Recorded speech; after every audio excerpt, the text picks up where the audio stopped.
Sarah's alarm screamed at 6:30 a.m., the same piercing sound that had jolted her awake for 3 years running. 7 hours of sleep, exactly what every app and article promised would fix everything. Yet her body felt like she'd been awake all night, bones heavy as concrete, mind already racing through the day's impossible demands. She stumbled to her bathroom mirror and winced. The face staring back belonged to someone much older than 34. Dark circles carved shadows beneath bloodshot eyes. Her skin looked grey, puffy, like she was retaining water everywhere. The expensive night cream sat on the counter, mocking her with promises of cellular renewal that never seemed to reach actual cells. Her phone buzzed with notifications, 17 new emails, 3 missed calls, 42 unread messages. The cortisol hit her bloodstream before her feet touched the kitchen floor. Another day of playing catch-up in a game where the rules kept changing. Coffee, that was the answer, always coffee. She grabbed her largest mug, the one with motivational quotes about hustle and grinding. The machine gurgled to life, filling her small Manhattan apartment with the bitter smell of salvation. Outside her window, the city was already screaming. Sirens, construction, the endless honking symphony of people who never seemed to rest. Sarah worked at a marketing firm in Midtown, the kind of place where staying past 8 p.m. was considered showing initiative, where lunch meant eating a protein bar while staring at spreadsheets. Everyone looked tired. Everyone complained about their metabolism, their sleep, their inability to lose those stubborn 15 pounds despite expensive gym memberships and elimination diets. But yesterday, something had shifted her perspective. She'd been rushing to catch the subway when she noticed him. Kenji, the quiet guy from accounting who'd transferred from their Tokyo office 6 months ago. He was sitting on the train, eyes closed, breathing slowly and deliberately. Not sleeping, not scrolling his phone, just present. His face looked calm, almost luminous in the harsh fluorescent light. What struck her wasn't just his serenity, but his body. Kenji ate lunch every day in the office cafeteria, never skipped meals, never mentioned dieting or working out. Yet he moved with an easy lightness, like his body wasn't fighting against itself the way hers always seemed to be. That afternoon, she'd worked up the courage to ask him about it. "You always seem so relaxed," she'd said, feeling ridiculous. "What's your secret?" He'd smiled, not the condescending smile she expected, but something genuinely warm. "No secret. Just different habits, maybe. In Tokyo, we do things slowly, small things, but every day." "Like what?" "My grandmother taught me. She lived to 96. Never sick, never, how do you say, stressed about food or sleep. She gave me this." He'd reached into his desk drawer and pulled out a small ceramic bowl, cream-colored with delicate blue flowers painted around the rim. It looked ancient, precious. "Rice bowl. I use it for every meal. My grandmother said it knows the right amount." Sarah had stared at the bowl, no bigger than her cupped hands. "That's it, portion control?" "Not just portion. The bowl teaches you to eat with attention, to taste, to stop when your body says enough, not when your mind says empty." Now, standing in her kitchen, with her giant coffee mug and her breakfast of Greek yogurt eaten straight from the container while checking emails, Sarah found herself thinking about that bowl. About Kenji's grandmother, who'd apparently never counted calories or done HIIT workouts, yet lived almost a century in a body that worked with her, not against her. The coffee hit her empty stomach like acid. Her heart started racing, that familiar jittery energy that would carry her through the morning before crashing around noon. She caught her reflection in the microwave door, shoulders hunched, jaw clenched, already braced for battle against another day. What would it feel like, she wondered, to eat from a small bowl, to sit while eating instead of standing at the counter, to taste food instead of consuming fuel? The thought felt both ridiculous and somehow necessary. If you've ever felt tired even after a full night of sleep or frustrated with diets that don't last, tell us in the comments which part of this story feels familiar and stay with us for the next chapters. Sarah spent her lunch break at a Japanese home goods store in the village, feeling slightly foolish as she examined ceramic bowls. The saleswoman, an elderly Japanese woman with silver hair and knowing eyes, watched her pick up and put down various pieces. "You look for something specific?" the woman asked. "A rice bowl, like a traditional one, for portion control." The woman's expression shifted, becoming more interested. "Ah, you understand about harahachibu?" "About what?" "Eat until 80% full. Very important in Japan. Most Americans eat until 100%, then dessert.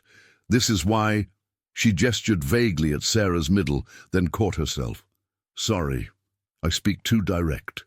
Sarah felt heat rise in her cheeks, but not from offense, from recognition. "No, you're right.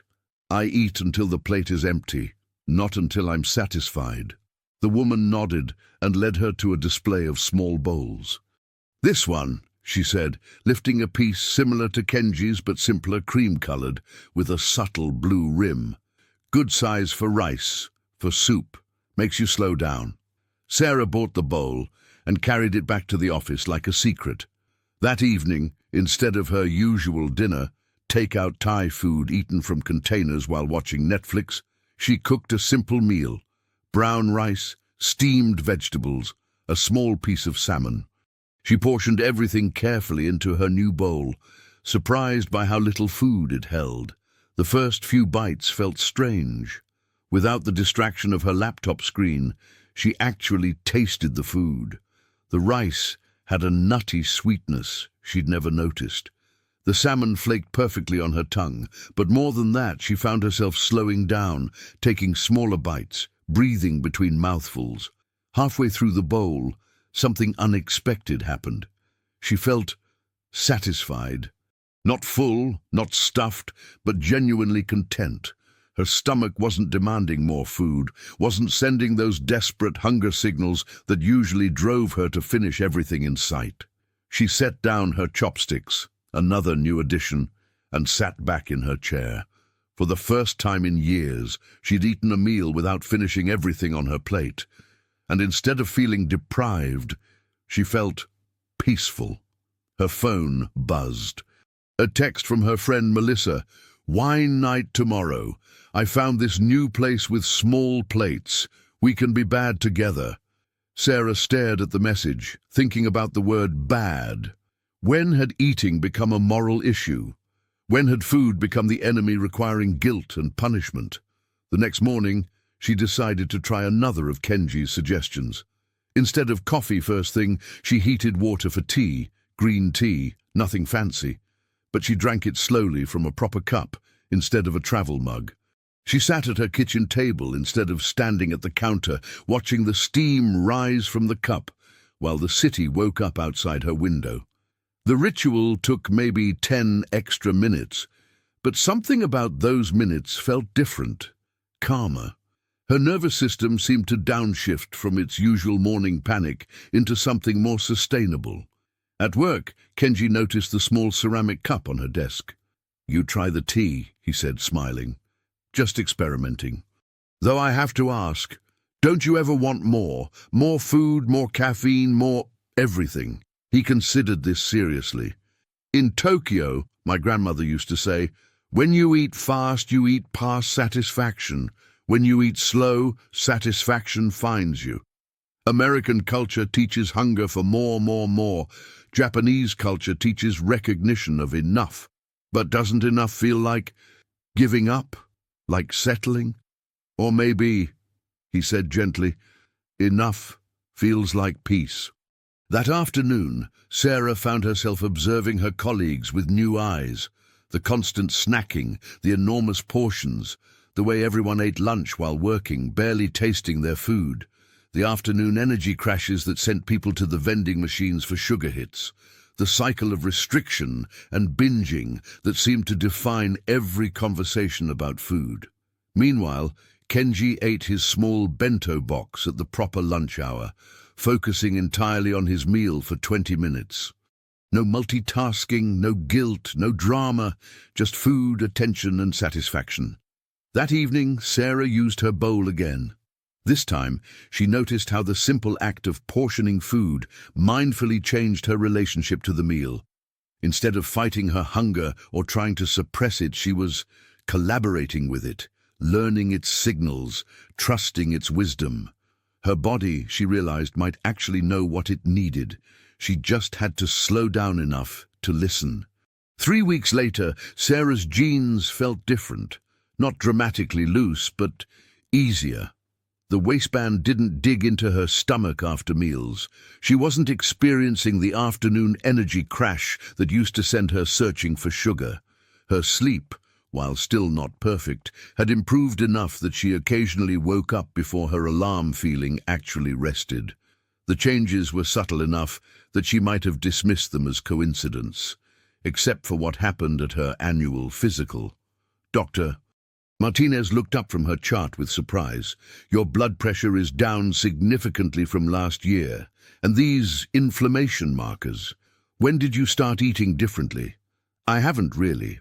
I just eat more slowly, from a smaller bowl." Dr. Martinez raised an eyebrow. "What do you mean?" Sarah explained about the bowl, about Kenji's grandmother, about Harahachi-bu. As she spoke, she watched her doctor's expression shift from skepticism to genuine interest. "You know, my colleagues and I see this constantly.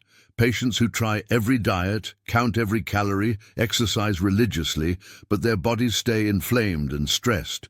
Meanwhile, people from cultures with traditional eating practices, Japan, Mediterranean countries, certain regions of India, maintain stable weight and better health markers without obsessing about food.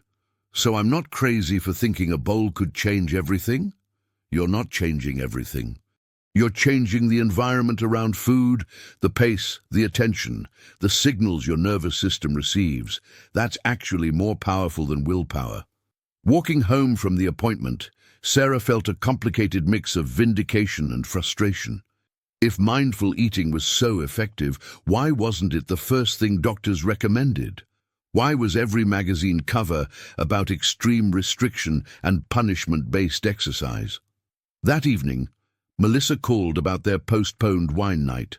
"I barely see you anymore," she complained. "What's going on? Are you doing some crazy cleanse?" "Not exactly. I'm just eating differently." "Oh God, not another diet. Remember when you did keto? You were miserable for months." "This isn't a diet. It's more like paying attention." "To what?" Sarah struggled to explain. How could she describe the quiet revolution happening in her kitchen, the way her small bowl had taught her to recognize hunger versus habit, satisfaction versus fullness, the peace that came with trusting her body instead of fighting it? "Look," she said finally, "do you want to come over for dinner? I'll show you what I mean." Melissa arrived expecting deprivation and strange health foods. Instead, she found Sarah preparing a simple meal: miso soup, steamed rice, grilled vegetables, and fish. Nothing exotic or restrictive, just real food portioned thoughtfully. "This is it? This is your big transformation? Try eating it slowly, really tasting each bite. See how you feel halfway through." Melissa looked skeptical, but agreed to the experiment. Sarah served the food in her own small bowls. She'd bought a few more and demonstrated the pace. Small bites, thorough chewing, pauses between mouthfuls. 10 minutes in, Melissa set down her chopsticks. "Okay, this is weird. I feel satisfied. But there's still food left." "That's the point. But I always finish my plate. It feels wasteful not to." "Or maybe it feels wasteful to eat past satisfaction," Sarah said. "What if finishing your plate isn't virtuous? What if it's just ignoring your body's signals?" They sat in contemplative silence for a moment. Then Melissa picked up her chopsticks again, but more slowly this time. "I have to admit," she said, "I don't feel stuffed. Usually after dinner I'm uncomfortable for hours. This feels balanced. Later, as they sat drinking tea instead of wine, Melissa asked the question Sarah had been dreading. So what happens when you go out to restaurants? When you travel? When life gets messy? Do you just carry your magic bowl everywhere? Sarah didn't have a good answer. The bowl had become a symbol, but what happened when the symbol wasn't available? Was her new relationship with food fragile enough to shatter under pressure? The question bothered her more than she wanted to admit. In her bathroom mirror that night, she noticed the changes again. Clearer skin, less puffiness, a calmness around her eyes that hadn't been there a month ago. But Melissa's challenge echoed in her mind. What happens when real life intervenes? Would you rather force yourself with willpower or redesign your environment and habits like this character is learning to do? Comment which path makes more sense to you and share this episode with someone who needs a gentler approach to change. The test came 2 weeks later when Sarah's company sent her to a client conference in Las Vegas. 3 days of breakfast buffets, working lunches, and networking dinners where refusing food felt like professional suicide. She packed her bowl anyway, tucked carefully in her carry-on like a talisman. The first morning, standing in front of the hotel's massive breakfast buffet, Sarah felt her old patterns awakening. The scarcity mindset that whispered, "Eat everything available because it's free." The anxiety about when she'd eat again. The permission to indulge because she was traveling. Instead, she took a regular plate but portioned food carefully, imagining her bowl's boundaries. Scrambled eggs, fresh fruit, a single piece of toast. She found a quiet corner table and ate slowly, despite the pressure to grab food and rush to the morning sessions. The woman at the next table, clearly another conference attendee, watched her with curiosity. "You're very disciplined," she commented. "I can never resist hotel breakfast spreads." "It's not really discipline," Sarah replied. "I'm just trying to eat like my body matters." The comment surprised them both. When had she started thinking of self-care as radical? That afternoon's lunch was trickier. A working meal where everyone ate while reviewing presentation slides. Sarah served herself small portions but found herself distracted, eating faster to keep up with the conversation's pace. By the meal's end, she felt overstuffed and sluggish, the familiar post-meal crash she'd been avoiding for weeks. The reminder was sharp and clear. Environment mattered more than willpower. In her hotel room that evening, she used her bowl for a simple dinner of soup and salad from room service, trying to recalibrate her body's signals. On the plane home, she reflected on the weekend's lessons. The bowl hadn't been magic. She'd still overeaten, still felt the pull of old habits.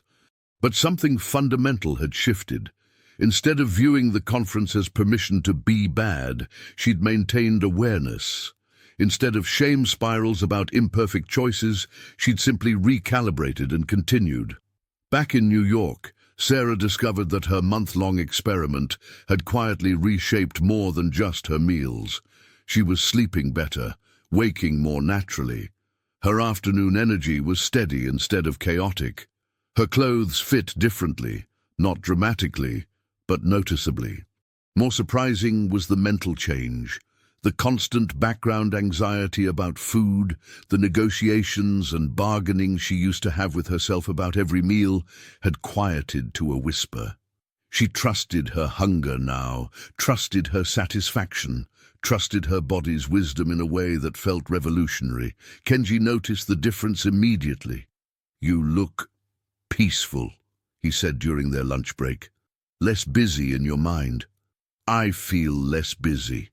Like I'm not fighting myself all the time. This is what my grandmother meant about the bowl. It's not about the food, really. It's about relationship, respect, trust.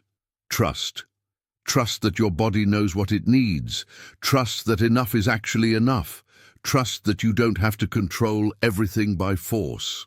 That evening, Sarah's sister called with her usual complaints about failed diets and impossible metabolism. Sarah found herself listening with different ears, hearing the familiar desperation that used to define her own relationship with food. Maybe try eating more slowly, she suggested. Just for a week. See how it feels. That's it? That's your advice? I need to lose 20 pounds before my wedding, not take a meditation class. Sarah didn't push. She remembered her own skepticism, the way Kenji's simple suggestions had initially seemed too basic to matter.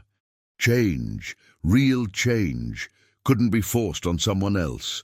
It had to emerge from readiness, from exhaustion with fighting oneself, from a willingness to try something gentler. But that night, as she washed her small bowl and prepared for sleep, Sarah felt a deep gratitude for the path she'd stumbled onto. Not the path of restriction and punishment she'd travelled for years, but something softer and more sustainable. A way of eating that honoured both her body's needs and her life's complexities. The bowl sat on her drying rack, simple and unadorned. Tomorrow it would guide another day of meals, another day of practicing trust, another small step away from the battlefield mentality that had exhausted her for so long. 6 months after buying the bowl, Sarah realized the transformation had been happening in layers, like sediment settling into bedrock.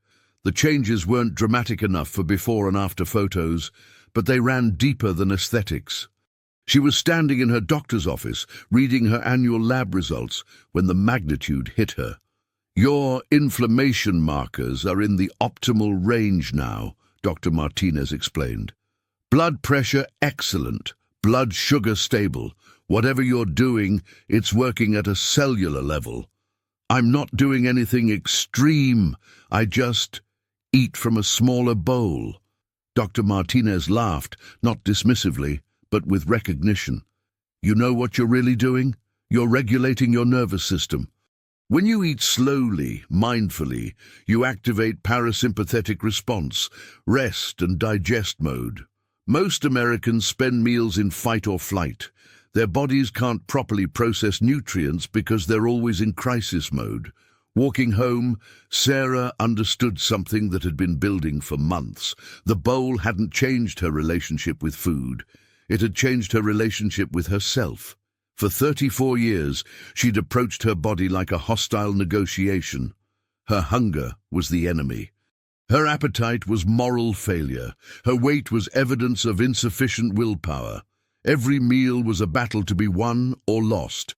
The bowl had taught her something revolutionary: collaboration instead of control. She thought about the morning's breakfast, oatmeal with berries, eaten slowly while watching sunrise through her kitchen window. No phone, no multitasking, just food and attention. Her body had told her exactly when it was satisfied, and she'd listened. No drama, no guilt, no complicated calculations. This was the secret Kenji's grandmother had known, not portion control as punishment, but portion awareness as respect, not restriction as deprivation, but mindfulness as abundance. That evening, Melissa came over for dinner, as she'd been doing regularly since their first mindful meal together. "I have a confession," Melissa said, as Sarah served soup into their small bowls. "I bought a set of these bowls for my apartment. And I've lost 15 pounds without trying. But that's not the weird part. The weird part is I don't think about food constantly anymore. I eat when I'm hungry, stop when I'm satisfied, and then I move on with my life." Sarah nodded, recognizing the phenomenon. "It's like the mental space that used to be occupied by food anxiety is just available now. For other things." "Exactly. I'm reading again, taking walks. Actually tasting my meals, instead of inhaling them while scrolling Instagram. They ate in comfortable silence for a few minutes, the only sounds their chopsticks against ceramic, and the quiet satisfaction of hunger being met with exactly what it needed."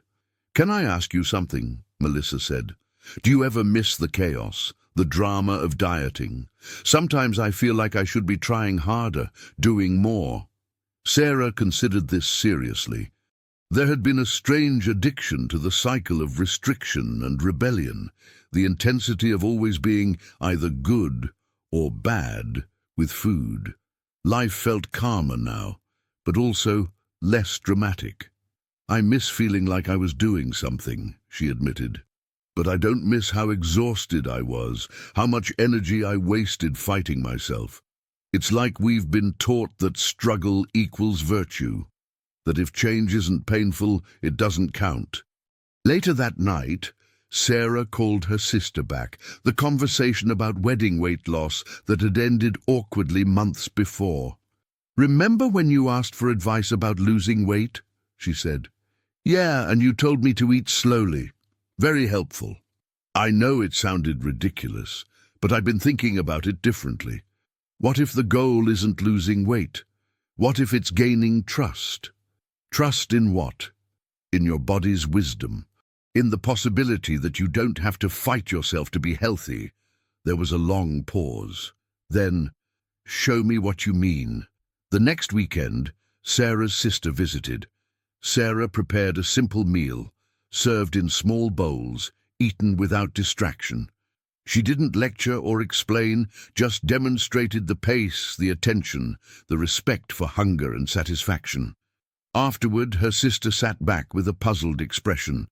"I feel full, but not stuffed, and I didn't finish everything." When did I stop wanting more food? When your body told you it had enough. But I never hear my body. It's always screaming or silent. Maybe it's been screaming because you haven't been listening to its whispers. That night, washing her bowl in the kitchen sink, Sarah felt the weight of the transformation settling into her bones. Not the weight of food or guilt or failure, but the substantial weight of trust, earned slowly, meal by meal, choice by choice. The bowl had been a teacher, but she had become the student, and what she'd learned couldn't be unlearned, couldn't be marketed or packaged or sold. It could only be lived day by day, with the quiet revolutionary act of treating her body like an ally instead of an enemy. 2 years later, Sarah kept the bowl on her kitchen counter, not hidden in a cabinet, but visible as a daily reminder. It had become as natural as breathing, this ritual of mindful portioning, of eating with attention, of trusting her body's signals. The changes had rippled outward in ways she couldn't have predicted. Her work performance had improved as her energy stabilized. Her relationships deepened when she stopped obsessing about food and weight. Her sleep became restorative instead of restless. She'd started taking evening walks, not for exercise, but for the simple pleasure of movement. But the most profound change was internal, the quiet confidence that came from no longer being at war with herself. Dr. Martinez had become curious enough about Sarah's transformation to research the science behind mindful eating practices from traditional cultures. "You know what I've learned?" she said during Sarah's recent checkup. "We've been treating obesity and metabolic dysfunction as willpower problems when they're actually nervous system problems. Chronic stress, rushed eating, massive portions, they all signal the body to store fat and resist satiety cues. So the bowl was like retraining my nervous system?" Exactly. Teaching it that food is abundant, that meals are safe, that you can trust hunger and satisfaction. Your body stopped hoarding energy because it learned to trust the supply. Sarah had become an accidental advocate for what she privately called the bowl method. Friends asked for her secret, expecting complicated protocols. Instead, she offered simple suggestions. Eat slowly, pay attention, stop when satisfied, trust your body. Some people embraced the approach immediately. Others dismissed it as too simple, too slow, too boring. Sarah understood both responses. The bowl required patience in a culture that promised instant results. It required self-trust in a society that profited from self-doubt. Melissa had become a devoted convert, organizing monthly dinner parties where everyone ate mindfully from small bowls. "It's like a social experiment," she told Sarah. "People show up skeptical and leave peaceful, like they've been given permission to enjoy food without guilt." Even Sarah's sister had gradually adopted the practice, though she'd modified it for her busy family life. "I can't meditate over every meal," she'd said, But I can use smaller plates and eat without the TV on. It's helping the kids, too. They actually stop eating when they're full, instead of cleaning their plates because I told them to. Kenji had returned to Tokyo the previous spring, but they still exchanged occasional emails. In his last message he'd written, "My grandmother would be happy to know her bowl wisdom traveled so far. She always said the best gifts are the ones that teach us to hear ourselves." Sarah understood now that the bowl had been a bridge from the chaos of modern eating culture to something older and more sustainable. Not a return to the past, but a recovery of wisdom that had been buried under marketing messages and diet industry promises. On this particular evening, as autumn light slanted through her kitchen window, Sarah prepared dinner with the same ritual that had evolved over 2 years. The bowl guided the portions, but her body guided the choices, what it craved, what it needed, what would nourish rather than simply fill. As she sat down to eat, her phone buzzing with notifications on the counter, she made the same choice she made every day: to be present with her food, her hunger, her satisfaction, to treat the meal as a conversation between her body's wisdom and the nourishment it needed. The bowl, cream-colored with its faded blue rim, held just enough. Not too little, not too much. Enough. It was such a simple concept, but it had taken her 36 years to learn it. Enough food, enough attention, enough self-trust. Enough grace for the imperfect days, enough flexibility for the messy realities of life, enough respect for the body that had carried her this far. Outside, the city rushed on, people grabbing dinner on the go, eating while walking, multitasking through meals, fighting the same battles she'd once fought. But inside her small kitchen, with her grandmother-sized bowl and her slowly learned patience, Sarah had found something precious: peace with the simple act of nourishing herself. The bowl sat before her, holding dinner and holding space, teaching the same lesson it taught every day, that transformation doesn't require force, only attention, that enough isn't deprivation, it's freedom. If this story reminded you that real transformation comes from small habits repeated over time, not from overnight fixes, subscribe to the channel, tell us which country you watch from, and invite someone to start this journey with you in the next story.